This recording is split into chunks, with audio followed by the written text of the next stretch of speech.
Hey everybody, Juan here for Pocketnow, and Motorola as a company isn't really known for being a top multimedia brand. Sure, there have been a couple shining examples like stereo speakers on the Nexus 6, but historically this has been a label which represents business-grade durability and communications reliability. The few experiments into crowd-pleasing stuff really haven't gone their way. We find ourselves with a fairly controversial device. Just what do we expect out of a premier flagship phone? Kicking off this audio examination with speaker tech, if you're only going to put one speaker on a phone, Motorola has the right recipe for how to do that. I don't think this speaker is really any higher quality than any of our other mono-speakered phones, but just the fact that it's pointed in the right direction just makes this experience so much nicer.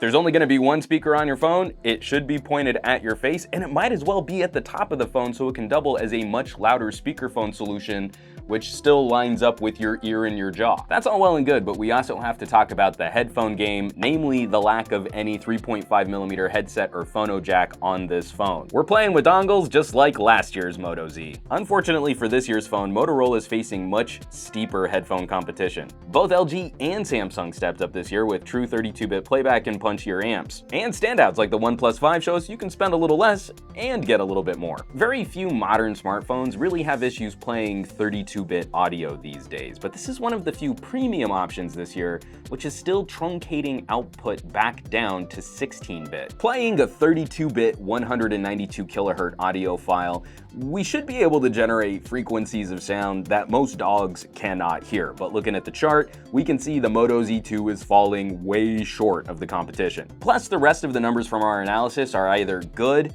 or okay. Noise floor, signal-to-noise ratio, harmonic distortion, they're all just fine. These quality numbers might not have been so bad if Motorola had at least given us a decent amp on board.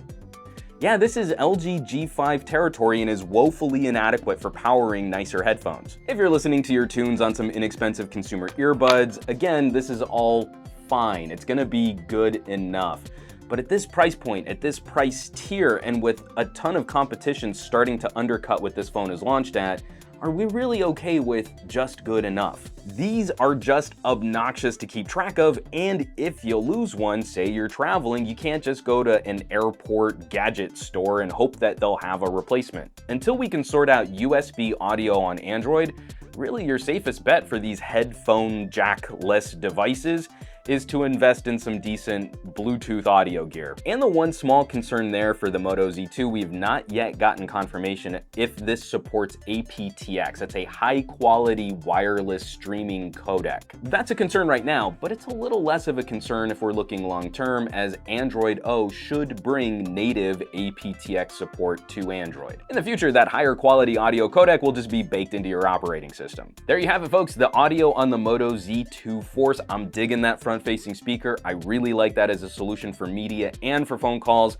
but this headphone game, that's pretty weak. As always, folks, thanks so much for watching. Be sure to subscribe to this channel for more reviews like these. We have a whole series of real audio reviews where you can compare our analysis and our benchmarks across all of the phones we've reviewed, and help us out with a share on your favorite social network.